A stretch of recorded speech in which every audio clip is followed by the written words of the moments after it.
Hi, Kevin. Hey, Andy. Haven't seen you in ages. It has been quite a while. You have been quite busy the last couple of 3 years, and I am coming back to being busy in this way. So yeah, it's been a while, but thanks for having me. I appreciate it. Of course. My Russian and Ukrainian is not so good. So Yeah, I already told people that we're going to speak English today. We have a lot of followers in America, so I guess they will understand. If not, they will just look at how handsome you are, and your energy would be enough. and I will, of course, I will speak a little slower than I sometimes tend to do. So I promise to slow down a little. Thank you so Uh, much. And again, to everybody on here, I am so sorry for what is occurring in Ukraine. As you know, I have been to Lviv. I have spoken in Kiev. It's breaks my heart. So I hope everybody's family and friends and loved ones are safe as best as they can be. Yeah, yeah, I remember Kevin went to Ukraine and he was on Ukrainian TV and he led a master class, as I remember, right? That is correct. At the Kiev Cinema on Khrushchev, yes. Yeah, and I think you had a great time there. I loved it. I might be doing a film this summer in Georgia, but based on whatever occurs by then, it may not happen. So Georgia would be a tough place for a white boy American to be if things continue the direction they're going. But I hope that I get to go and shoot that movie. It would be fun. Yeah. So let me introduce you. Kevin E. West is a Hollywood actor. He has more than 65 credits on TV. He's also a writer. He wrote 3 books, right? Yes, but this is One. this is the one about show business. So yes. Yeah. And also public speaker. And also, you used to be a mentor for young actors. As I know, you don't do that anymore, but you were for a long time. Am I correct? I wasn't an actual manager like you have done with Aglaya. I founded the Actors Network, which was a business organization. So it would be more like this. It would be if you joined a gym for Mm-hmm. the business of show business. That is an organization, the Actors Network, that won awards that I founded in 1991. I closed the physical doors in West Hollywood on June 30th, 2013. And I took a break from doing this, which is the time frame that I met you. And so my version of giving advice, I really just spent 3 or 4 years talking to you all the time about when you had first come to Los Angeles, and we met through our mutual friend. I get to say Sasha Klepov when I'm here, as opposed to Alex. But yeah, that was. But it was a business organization rather than myself. But I mean, I have hundreds of manager, agent, casting friends in Los Angeles, but it was a organization you would have joined, like someone would listen to you. You would have joined the Actors Network as a member. Mm-hmm. Yeah, I already told my audience when we were waiting for you that I probably, if not our mutual friend, I would never meet you in the street or somewhere because people No, like you, they just not walking on Hollywood Boulevard every day, you know? So I no. was lucky enough to meet you, and I remember uh, our some conversations actually formed my way and my way of being in I hope Hollywood. so. Yeah, that's true. And I also remember you were kind enough to take part in a project that my daughter filmed, and we Yes, asked you to be an actor in that small student project. yes. And Along with Mika Newton. Yes. with, together with Mika Newton, our amazing singer and actress, and it helped my daughter to launch her successful way because footage from that movie we used for a while to get really good auditions because she cried there. Remember, we had probably 10 or 12 conversations over the course of a couple of years about all of the legal realities of the manager you were trying to deal with, the issues with Aglaya's first agents. These are the conversations that we had in the first 2 years or so that I knew you. Yeah. And a lot of things. Also, a big thing I remember, we were somewhere, I could guess, with Alex having drinks, and I asked you something about like, aren't you afraid of rejection? And you looked at me and you said, I went through so much rejection in my life. Like, darling, I'm not afraid of rejection Well, anymore. And that was so, it was so like it was such a big realization for me. And since then, I am not afraid of rejection too. well, I mean, it's funny because that, to the conversation of creating success in Hollywood or in any place nowadays, any marketplace anywhere, doesn't matter if it's Sydney, Australia, Paris, London, it doesn't matter. I don't know that you would know this about me, but all the years that I spoke at the Actors Network, I would always use a lot of dating analogies, similarities, because of the human reality of dating. Doesn't matter what your sexual orientation is, just liking somebody and them not liking you, which is another way we use the word rejection, right?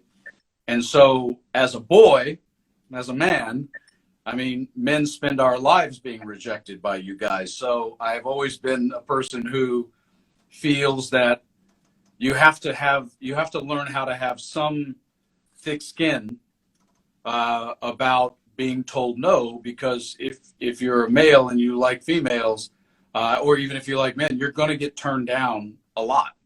And so, but in Hollywood, to me, that is much more personal. I think acting, there's so many reasons to not take that personally, that I like to see whether you're a parent of a child like you are, who's an actor, or whether or not you're the performer yourself. The more you understand about the business, which is why I do this, which is why I've been speaking to actors for 3 decades now, is because there are so many things that change about casting. There's so many things that change about representation that you're not aware of. It's not like me asking someone out and then just saying no. That's actual rejection. Mm-hmm. But I'm telling you, Annie, in my career, especially more in the last 10 or 15 years, as global casting has become more diversified, they're better at hiring African American, Asian American females for roles. That's much more of our lives now for the last 15 years. And I don't take it personally as a white boy. There are plenty of roles that I audition for that would be perfectly fine to cast someone of color or a female. So those auditions started happening back in the early 21st century when I started going to auditions, and you started seeing distinctly different types of people for the same role. Mm-hmm. To take that personally and call that rejection, with all respect, is a little crazy, because this is the joke I make, because a lot of your audience are going to be women, right? So I always make this joke, and hopefully everybody will either sort of understand me or you will translate it later, which is, how many times in your life, holy shit, have you gone in to buy a pair of shoes somewhere? But on that day, you're probably going in to get a specific type of shoe. Maybe it's a pump, maybe it's a slingback. Remember, I grew up with 2 women in a single parent home too. My mother was a single parent like you are. Don't forget that. Maybe it was a pump, maybe it was a wedge, maybe it was a tennis shoe, maybe it was a flat. I don't know. But if you think of casting like this, the day you went in to get that shoe, should the rest of the shoes be offended you didn't want them on that day? It's like, it's a little silly. And also, it concerns me in my heart when they decide to hire a 6'4" black guy instead of me one day. I'm not a 6'4" black guy, and I can play a lot of things, but if that's what you want, then that's not really personally being rejected professionally in this profession. I do this all the time. Here we go. I'm going to hold up a pencil a pen, and a Sharpie. These all have value, right? On a given day. To use or not use one of them doesn't make the other one bad. It just means we need a Sharpie today, not a pen. And that is my metaphor for casting. But I will say this, and I will say this, because you know, Andy, I've spent a lot of my life discussing the business of show business. And what has happened with a lot of people who know me, even though I have a long resume, I've done 70 to whatever television shows. A lot of times people think that I don't think a lot about the craft, the show part of show business. And that is not true, because with this face, I mean, I don't look like Brad Pitt. I don't look like, Rob Lowe. If you think that I don't believe in being good, that is not true. You have to be good. I just consider it a given. I consider it, talking about the business, that when you discuss the show part, whether it's a self-tape now or whether it's going in the room, you have to be terrific. Because my thing about rejection in casting is I'm not going to get every job. My philosophy for 25, 7, 8 years now has always been, if I make them have me in conversation about being hired down to the last 3 people they discuss, then I did my job. Because if I'm one of the last 3 discussed, maybe the other one's a black guy, and maybe the other one, it's happened to me, is an Asian female. That's happened. Like, dude, you were close, but they went Asian female. What? How do you call me in for something you hired? Because it happens. That's life. But if I'm one of the last 3 being discussed, what will occur is that casting director will audition me again. And Sure. from a working standpoint, that has to be your only goal. You can't take getting hired personally. You just can't. For sure, and that's on your level. On my level, I'm happy when I get audition. It means that they already like my headshots, they like my reel, and that I have chances. And I am already happy. I just wanted to tell our audience that if they have questions, please write them down, and Kevin will answer them, because this is one in a life opportunity right now. And I read yesterday that you started your career in 1987. Yes, the hair's already going crazy today because I need a haircut. But back in the late 80s, when I first moved to Los Angeles, I had worse hair. It was like bad Flock of Seagulls band hair.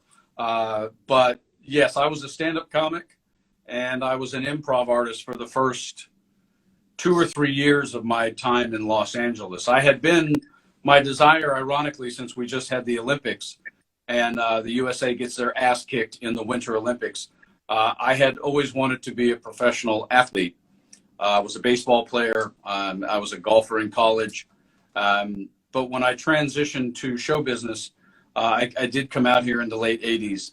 I didn't start working for a while, but I think my first television show was General Hospital.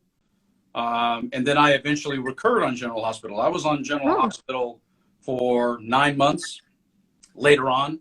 And then my first TV show was in 1990, and I have been working ever since. And I'm also, as you know, I think I'm an elected official at SAG-AFTRA at the union, and I'm also a part of the theatrical contract negotiating committee. So I've been, aside from my own company and my own consultations to actors in my career, I also have been involved with the Performers Union as well.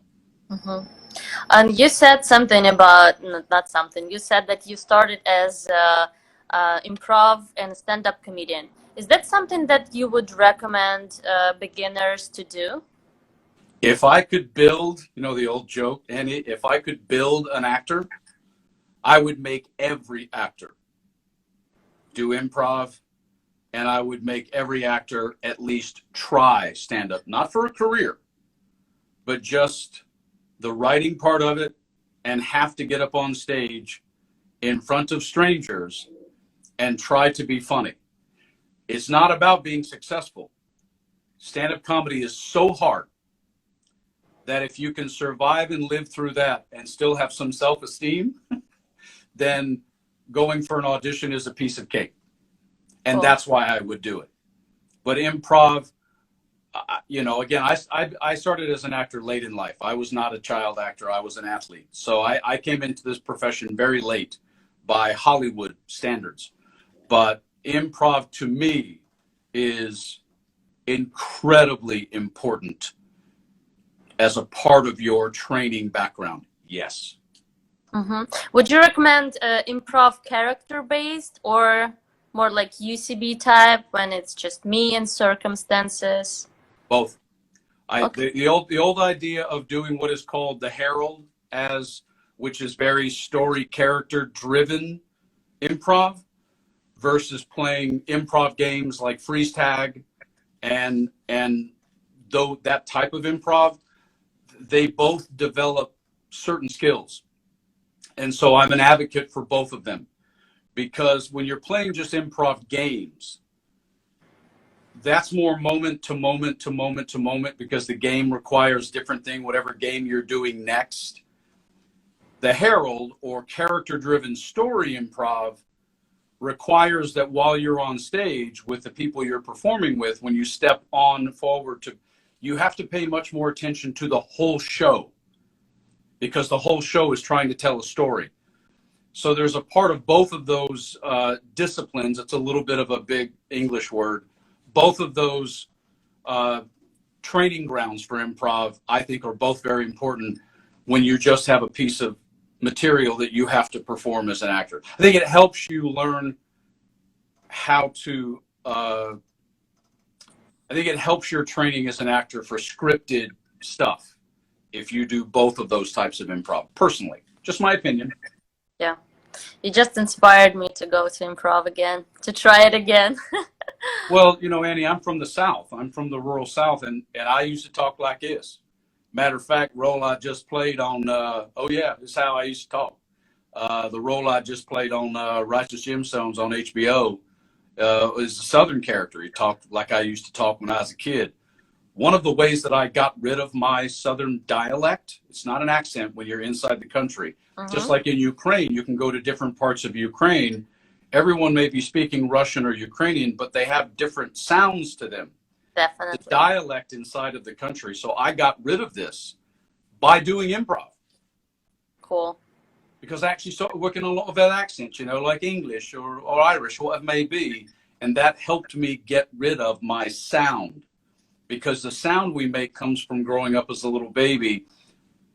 And it's just based on your tongue. It's how your tongue works inside of your mouth. So that helped me get rid of that dialect.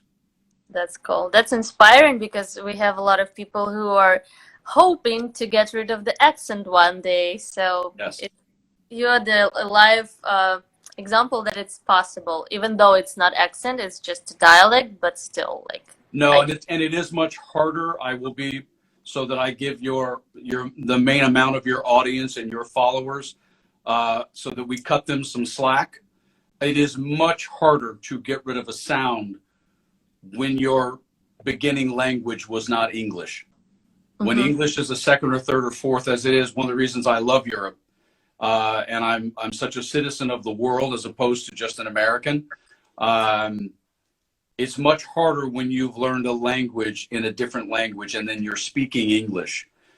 People who are British, Australian, whatever it might be, when you learn English, but you just happen to learn it with a different sound and you're Australian, being able to get rid of that is a lot easier than actually for you to be able to get rid of an Eastern European sound because of having learned it by speaking. I presume you learned Russian first and Ukrainian second. So it's just much harder for Asian language. It's just harder. But if you work hard enough, you can at least minimize it. But the good part today, Annie, is back when I came to Hollywood, it would really, really, really affect someone like you. Even though you're a young, beautiful woman, they didn't hire people as much with their natural sound. But the truth of the matter is today, not always, but today, in an American television show or an American movie, because you are look the way you look, and this is still a business that's visual, you know, we still do care what people look like. It's far more likely today that you would get hired with your you know Ukrainian sound or Eastern European sound, just speaking English as a normal girl secretary in an office, nurse in a hospital. Those things are far more possible today than they were even 15 years ago. Absolutely. Yeah, and that's what I'm telling my clients, that some of them just think that I'm not going to start do anything until I get rid of my accent. And what I said, that actually our accent is a short way to get bigger parts and so much less competition, because the auditions I get, like to Americans, the All Mankind, like the top TV shows now, I would never get those auditions if I would be just a regular American girl, because the competition throughout Eastern European actresses are so much less than in between American actresses. Yes. In your category, if you were straight American in Los Angeles, you would have to add 15,000 women to your competition. That is correct. Yeah. And because you speak English so well, and also in the idea of creating success, part of the conversation today, of building your resume, you're probably not going to get a great deal of in television guest star, recurring, series regular. You're going to get more one to 7 lines of a co-star, but you need to book 10 or 15 of those so that your representative can then start to submit you for guest stars on shows that are less popular. That's kind of the old corporate stair ladder of being an actor. If you don't go from nobody to being a star, which happens, but if it doesn't happen, because it happens to 1 out of 900,000 people, then what you're saying is very correct. Go, just book jobs, man. Just freaking work. Book jobs. You're making fans. And here's something that I will say outside. If you were to book a 4-line job, let's just pretend. It's kind of pilot season now, right, Annie? So let's pretend there's some new show CBS is doing, or NBC is doing, or Fox or someone. And there's one part where you come on, 4 lines, you're a nurse and a thing. You bring a thing up and you say, Dr. So-and-so, patient in 101 needs some help and I have to take my break now. That's your whole scene right there. This is what people forget. Every single network executive, every one of them, on all of the other networks, see all of the pilots. All of those people will see you. You can't just look at it as like, I have to, no, just work, man. And because of that accent, they may remember you because you one of a kind.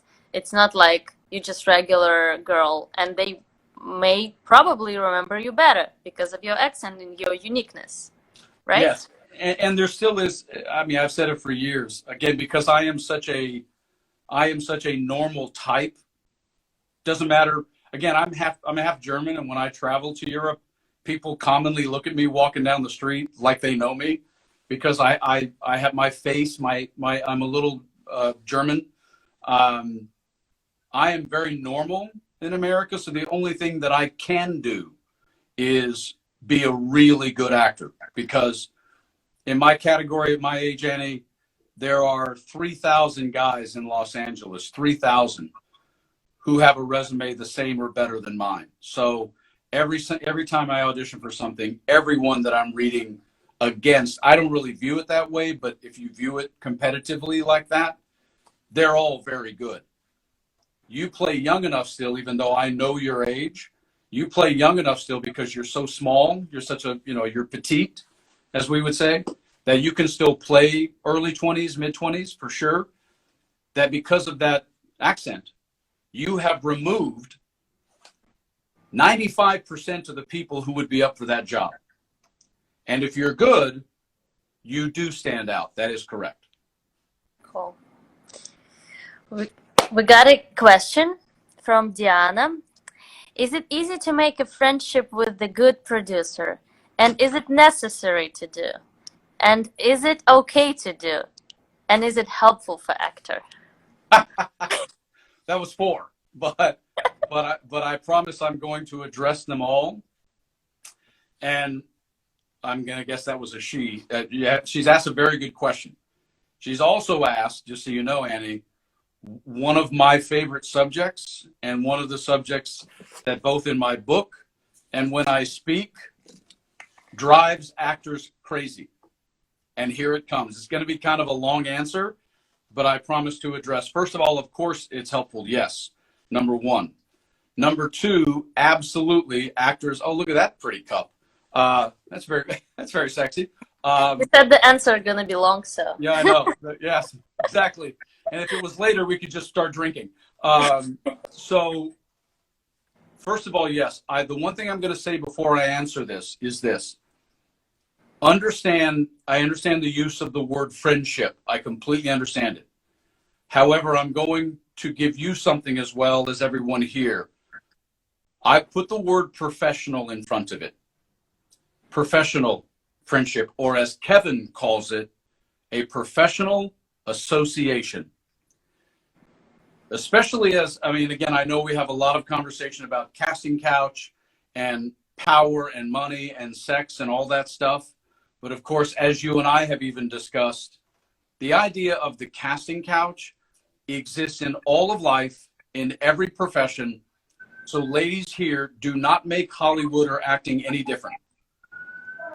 People in life in general, as we're talking about a war, will try to impose their power over you if you let them.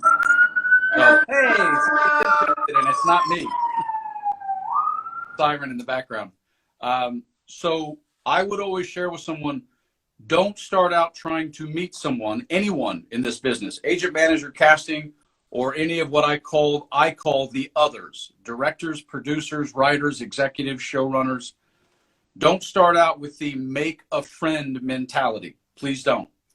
Start out with the professional association, because you know there's a cliche, Annie, that we have in Hollywood for many years of it's who you know. You've heard this before, maybe? Mm-hmm. You know what Kevin has been saying for 3 decades? It's who knows you. Mm-hmm. It's not who you know. It's who knows you and how they know you. So certainly, yes, you absolutely want to create professional associations with a producer, for example. And one of the reasons why I feel so strongly about that is this.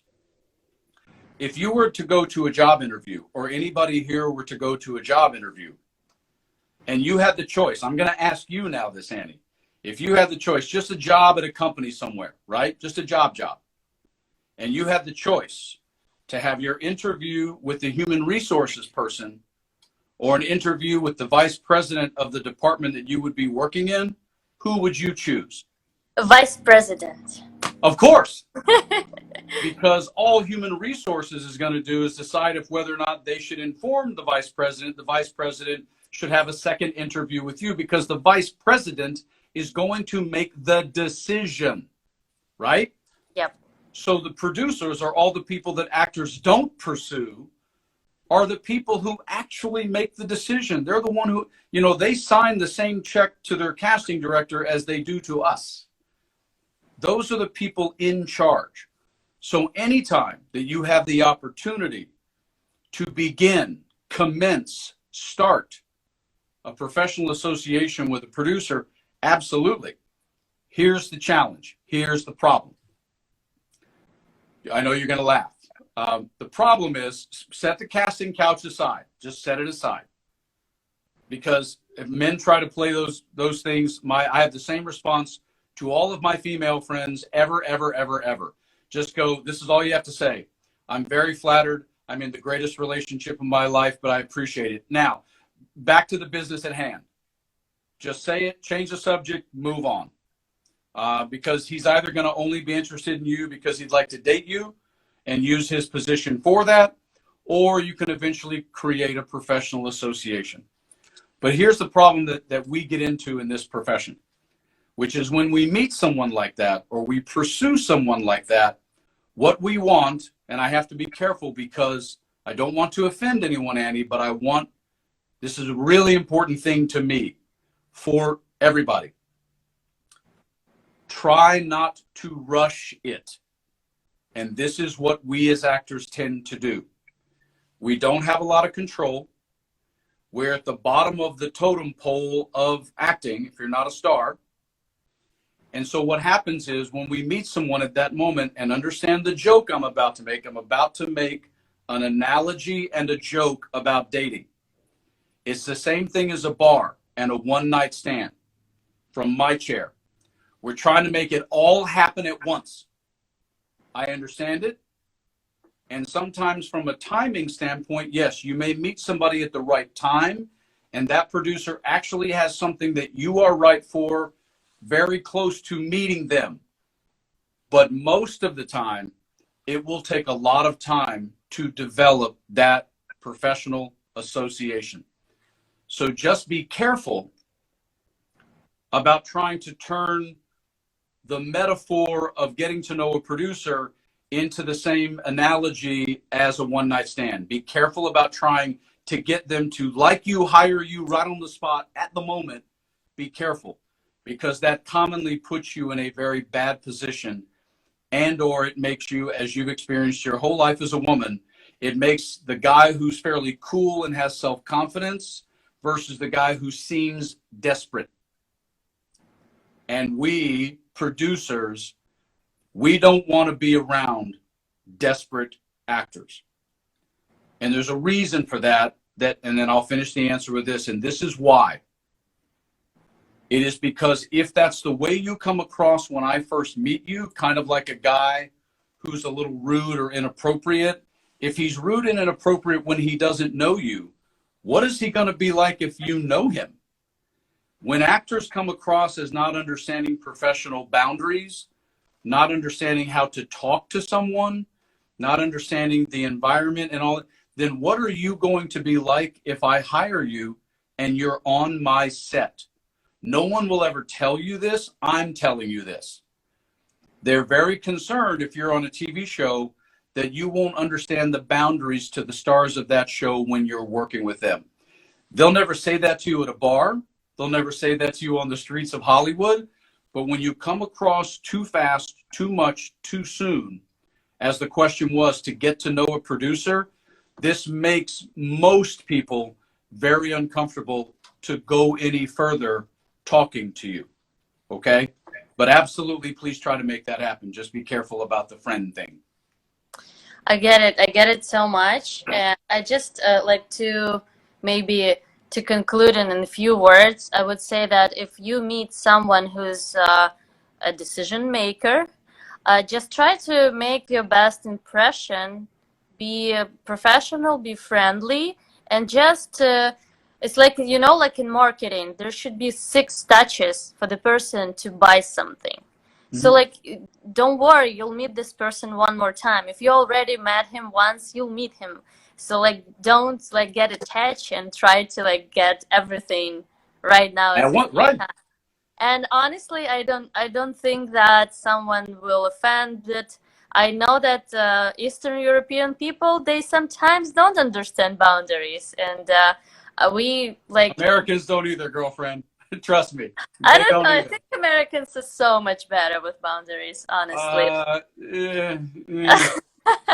Remember, the Actors Network over the course of almost 24 years had 5,000 actors in it, many of whom were from other countries, but most were Americans, and they didn't do very well with boundaries many times because, again, that's why I call it dating.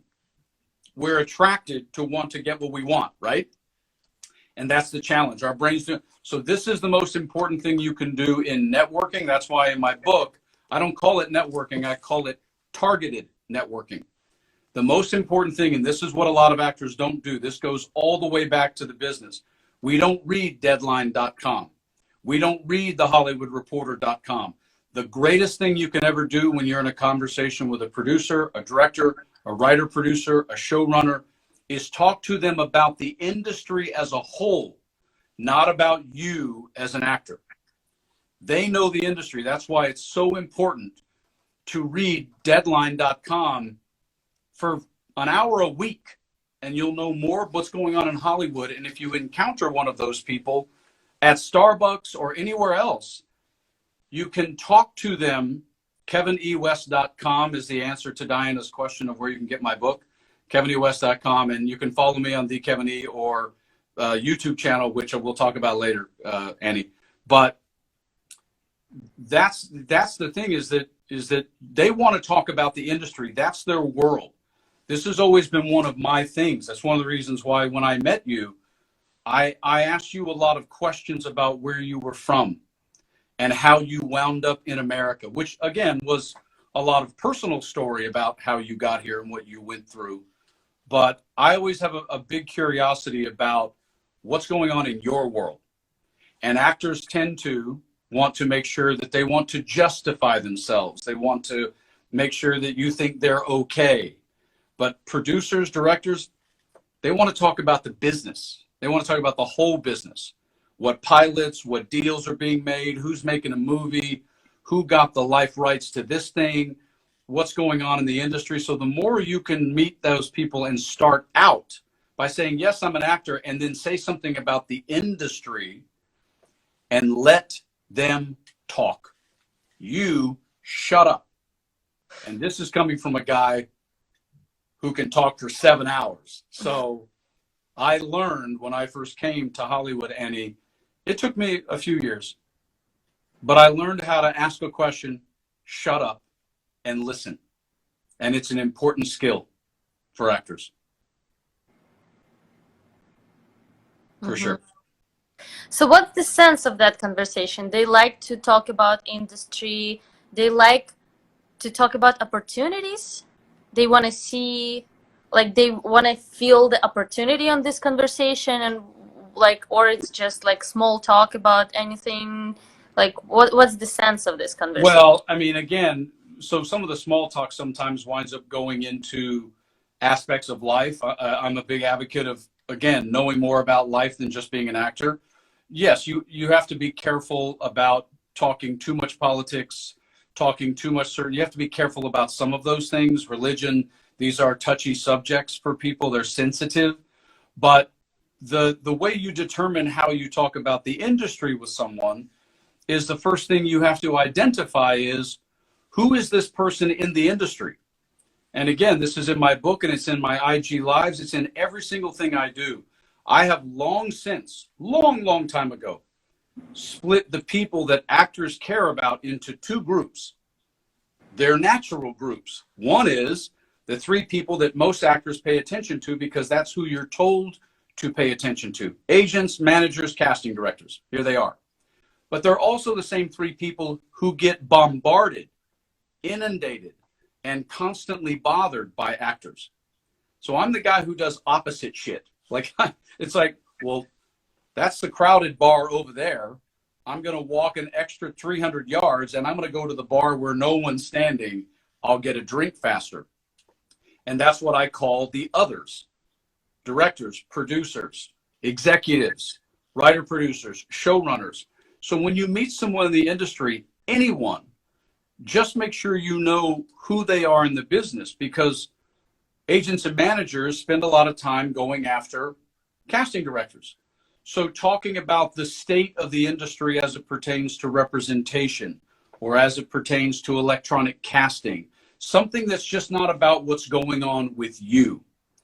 Whereas producers and directors are going to talk more about money and finances, because how do you get a project made? The only way you get a project made on the planet, whether it's you making it, me making it, or us making it together. If we had the greatest script ever, Annie, and we don't have any money, what's the first thing we got to go get? We got to go get somebody who wants to deficit finance this project. So that's what a lot of them, they talk about being greenlit. They talk about making pitches. They talk about selling something. Development is what a lot of those people talk about. So you just have to make sure that you pay attention instead of just getting excited. Pay attention to who the person is inside the industry. and have that kind of conversation. And again, yes, nice, Will, doing the opposite work, great for George Costanza. Yeah, and again, I'm always the person, it's like, I believe in having a couple of funny stories. I believe in being able to talk about yourself that has nothing to do with being an actor. It's imperative that you're comfortable talking about some of your hobbies that don't have anything to do with this business. It doesn't matter whether it's sports. It doesn't matter whether it's, you do pottery, or maybe you paint something that's creative, but not being an actor. We struggle a lot with just chatting about ourselves in life, because I promise you, if somebody likes just being in your presence, and once again, I'm removing physical attraction from this conversation for any person, any age, any sexual orientation, just get it out of the way. If somebody likes enjoying your company, this goes back to what I said about being on set. What's in their head is not just, is this person good or good enough to be on my project, but do I want them around my people, my crew, my team? Do I want to have to say hi to this person at 6 o'clock in the morning, 5 days in a row? And you get a lot of that when you just talk to someone. You and I talk a lot about parents. We talked a lot about your daughter. I talked about me growing up with a single mom. This is a lot of our conversation in between all of your questions about the business in the first 3 or 4 years that we knew each other. You have to mix in some of that, and you can't just make it only about a business goal, because I promise you, any one of those people, producer, agent, they're all judging you as a potential client, or potential coming in for an audition, or simply being on their show. That is natural. It's in the back of their head all the time. From the second you say hi, it's going on. You don't have to ask about it. You don't have to push it. You don't have to do any of those things. It's already going on. But ultimately, the moment you walk away, the moment you say goodbye, I've said this for decades because I learned it the hard way by screwing it up. All you want them to think is, "No, that was cool. That was fun. What a nice," and here's the point. Actors are so bad at this. When you're good at it, holy shit, it's like you won an Oscar. You walk away and they think to themselves, wow, that's an actor that doesn't have a lot of credits, and they have a great disposition. They have a great way of being, and they're cool. I'd like to talk to them again. That's all you want. That is literally the goal.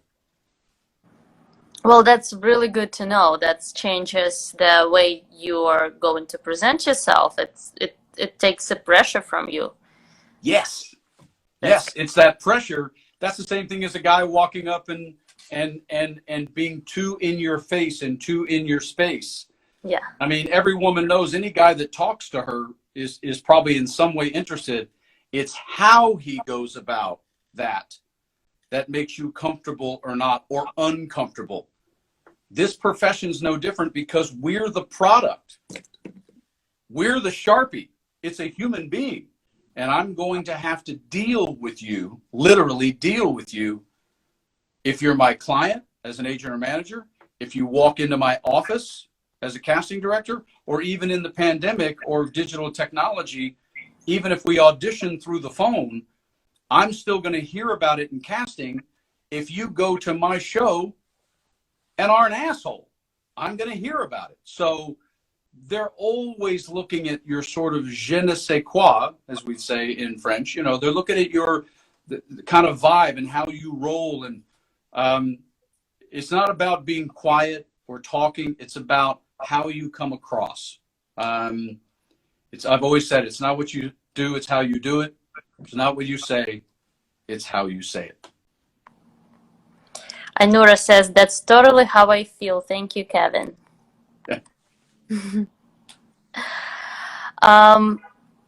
Is it possible you create opportunity on set when you talk to right people, or keep it simple and just do your job and they booked you for? That's a great question.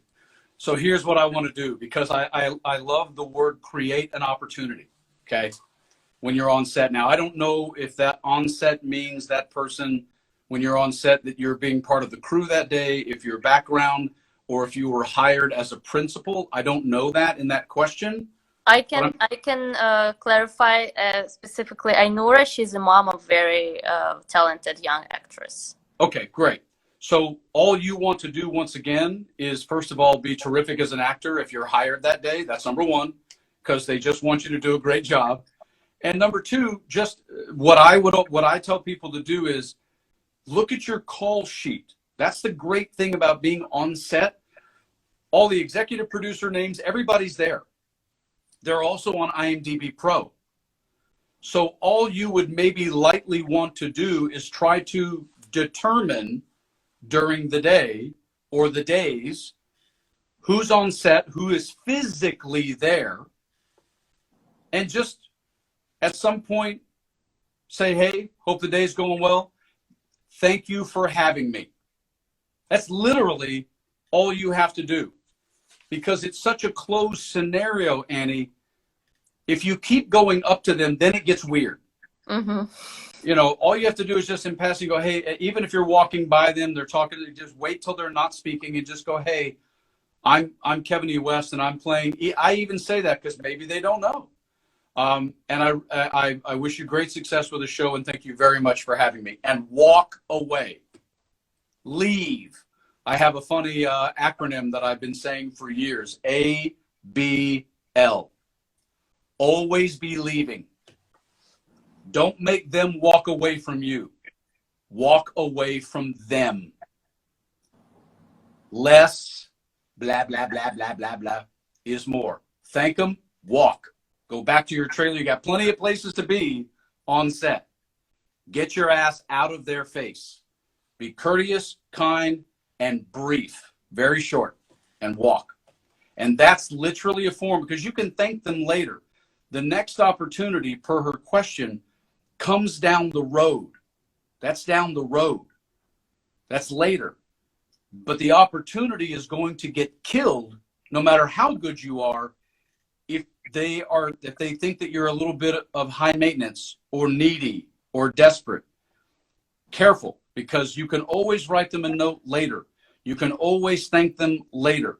You can always build on that, which is one of my big things in my book, building your spider web in Hollywood or any city. The opportunity comes later. The opportunity at that moment is to show them that you understand what it means to be a working professional. And working professionals don't come across as desperate.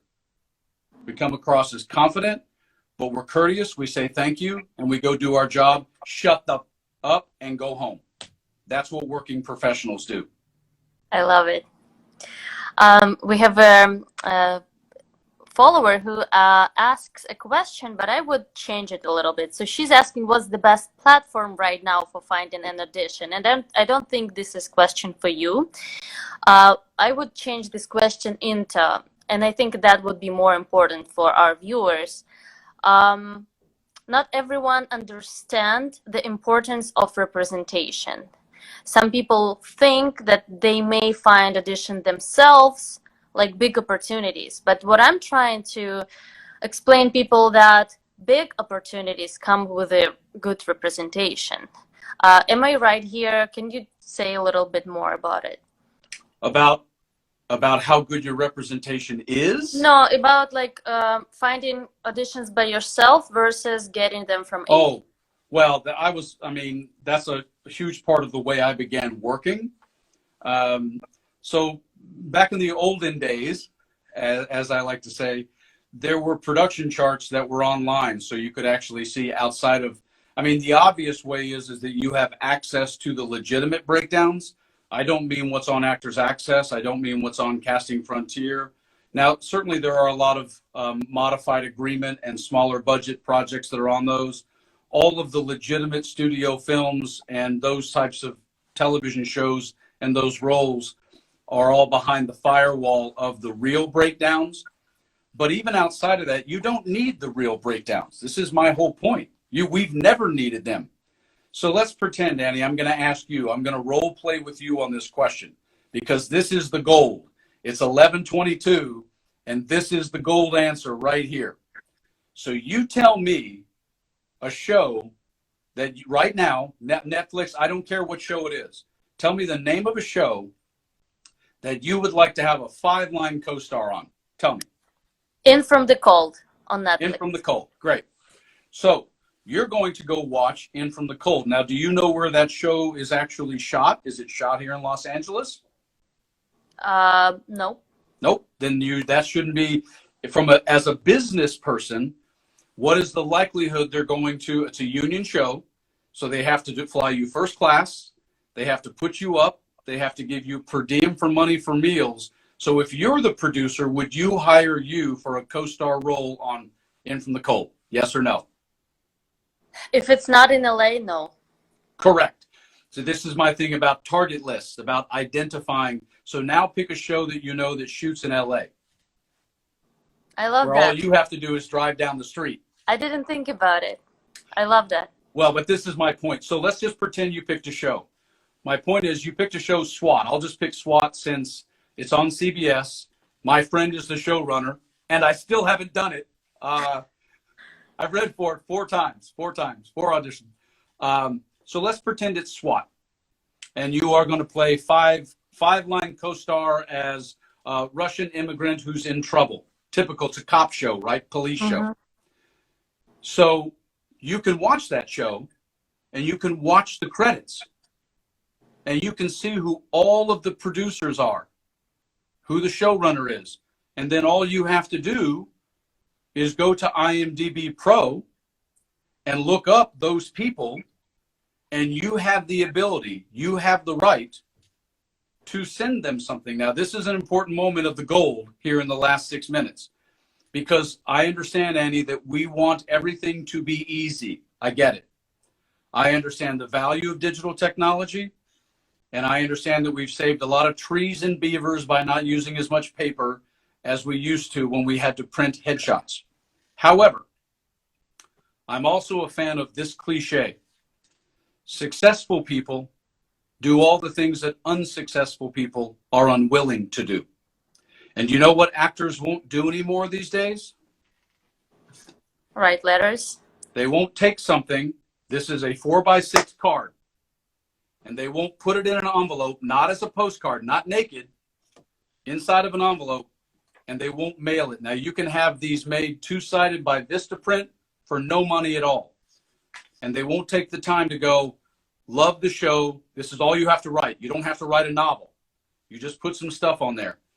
Would love the opportunity to read for your show. Because when you go to IMDb Pro, you can find the address at the studio or the network to send it to the guy you saw on the credits of the show you love that shoots right here in Los Angeles. Now, here's the problem. First of all, that's more work than someone wants to do. And my thought is, how bad do you want to get an audition? And the second part is, we want to do it one time and have it work. Hopefully you don't get married after the first date. Sometimes it takes a little while, several dates, some time, and then maybe even then it doesn't work out. But if you were to pick out, which is what Kevin would do, and Kevin did, if you were to pick out 20 or 30 or 40 individuals on TV shows, maybe 2 a show, 20 shows, and send each one of those people something in old town snail mail, which no one gets anymore, and that's the point. We're overwhelmed with text, email, and social media. They don't get that anymore. It would get noticed. And if you sent those things to those individuals 4 times a year, that's it.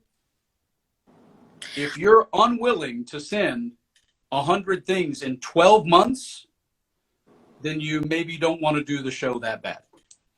So do I understand you right that it's better to send a card to producer rather than casting director? Well, I wouldn't use the word better. It's just more of efficient. It's easier, even though you're beautiful and you're easy to notice. It's easier to notice you at a dinner party of 20 than it is to notice you on a beach of 2,000 women. My point being is, it's not that it's better that's wrong to send to a casting director, but they're getting 10,000 things from actors and a showrunner is getting 0. It's easier to be noticed and become aware of you as an actor by those people and doing that. It's not about it being better. It's just less noise, if you know what I mean. It's Yep. less, that's all. It's just using intelligence, common sense, and logic. Again, it's the HR vice president thing. The human resource person is interviewing 30 people that day. Vice president's not seeing any of them until they get a second interview. But if you could have your first interview with the vice president, you would be the only one. And that would be my point. And especially if you're Eastern European and you look different from everyone else, he will remember you for sure. On top of that, yes. That's an old Barbra Streisand story, too, from way back, of something she did way back early in her career to stand out. She made a joke to them that she was chewing gum and she needed a place to put her gum before she started singing. This is a true story. And she looked around. She was on stage in Broadway, and there was just a stool there, and there was no place to put her gum. So she turned her back and she pretended she took it out and stuck it underneath the stool. But she took a few minutes to do it before she started singing. Now, she was a brilliant singer. But the true story is, the producers told the story later, yeah, the girl with the gum, she didn't have any gum. She made it up. How do you stand out beyond just your skill set? And that's one way to stand out with those people. And you have the research these days to be able to do it very easy.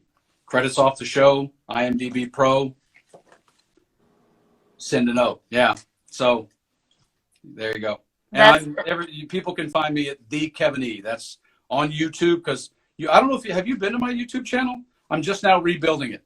I'm going to eventually have 750 videos. Basically my whole career of business is going to be on the YouTube channel. So subscribe there or follow me on Instagram, but that's how you find me.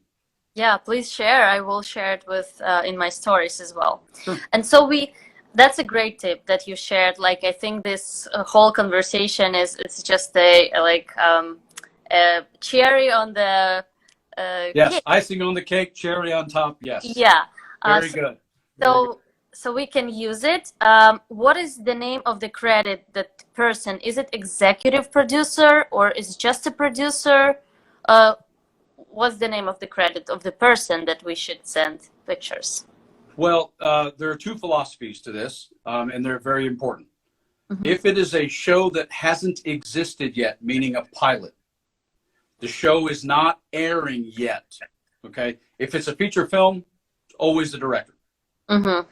But in television, which now is sort of rules the world, right? Yep. If it's a new show that's not on yet, then it's the showrunner or the executive producer, because the show hasn't started. Once the show starts, once it's shooting and you have regular weekly casting to that show, the showrunners and the executive producers have their co-producers and writer-producers for a reason, because that's their team. And it doesn't mean the showrunner doesn't care about casting. It doesn't mean the executive producer doesn't care. Yes, they care more in the first year, the first season. But if a show like SWAT that's in season 4 or season 5,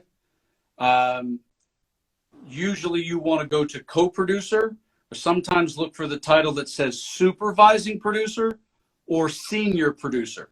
Mm-hmm. But once a show has been on the air for a little while, it's harder to get the showrunner or the executive producer to pay attention.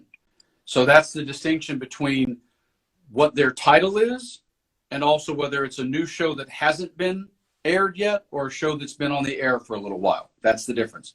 And that would be what I would call in my world, that would be a graduate student question as opposed to a freshman question. That's high level stuff there. Mm-hmm. And I guess we have a couple more minutes. I guess Instagram just has like 1 hour, but I think this is a great question because we have a lot of people who doesn't even know about things that we just discussed. So the girl asking, I would love to hear more how to start for someone who had no experience. Well, the most important part when you have no experience is again, show business. So obviously we're always going to be in class because you have to get your skill set up. I had to do the same thing. But today, one of the benefits we have today, Annie, is it doesn't matter whether you're union or non-union. There are a lot of projects being done because it is so easy to shoot, now with the camera, especially even the Apple i13 is basically a camera in your hand, a real camera in your hand. You want to try, along with being in class, I did 14 student films when I first came to Los Angeles. This is also while I was doing stand-up comedy and while I was doing improv, because I wanted on-set experience as a performer to get used to shooting master shot versus medium close-up versus close-up. You want to become very comfortable with that environment, as it were. And that's the most important thing to me, is that you try to look to submit for now we've created a micro budget contract. And by the way, union people can hire non-union people. It's the reverse that's the problem. It's if you're a union, you can't do non-union. So in California.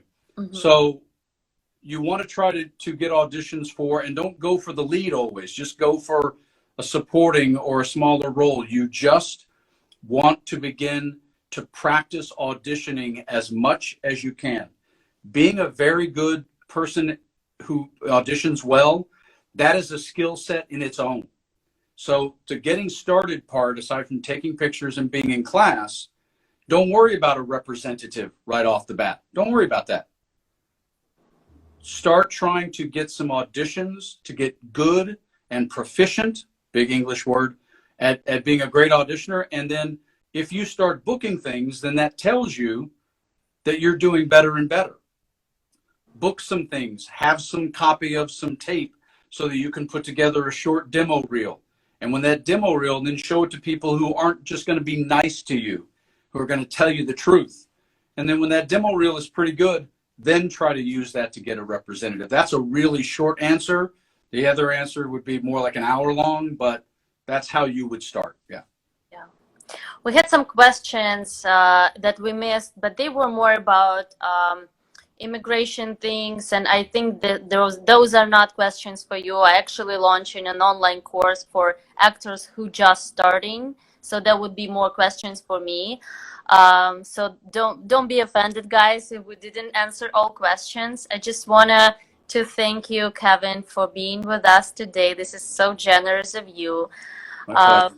It was such a pleasure to see you even online, because I haven't seen you in ages in live. Well, you're just 5 miles from me, so. Oh, really? Because I know that you were traveling for a while with golf things, and then yeah, that's just a golf trip. I'm in Studio City. I'm here most of the time. Okay, cool. Then I would love to see you soon. Thank you guys for joining us today. I hope save the video for me so I can put it up and share to you. I will. Yeah, for sure. I will. I hope that our conversation helped someone today. I'm sure did. So I'm just super happy and grateful that you agreed to see me today, and my followers, and thank you so much. Everyone's like cheering and saying thank you, Kevin. My pleasure. Thank you so much, and happy to do it again sometime if you want. Of course, that was super helpful. I'm a strategist, like right again in my head, like I'm like on no, this took, and that and this. I've told Alex several times, you listened a lot to all the stuff that I said over the course of time, and you decided to learn it, and you learned it, and now you extend that to other people. So the whole reason I started the Actors Network was I hate, this is a very difficult business, and there's not a lot of answers that are black and white. The only things that are black and white are our contracts. A lot of nuance, a lot of subjectivity. So the one thing I like to see amongst artists is less confusion, less mental depression, and more understanding. So I'm all about knowledge and understanding. Mm-hmm. People say, thank you, Kevin. It was a treat to watch and listen to you. Thank you. Okay. Bye-bye. Ciao, ciao.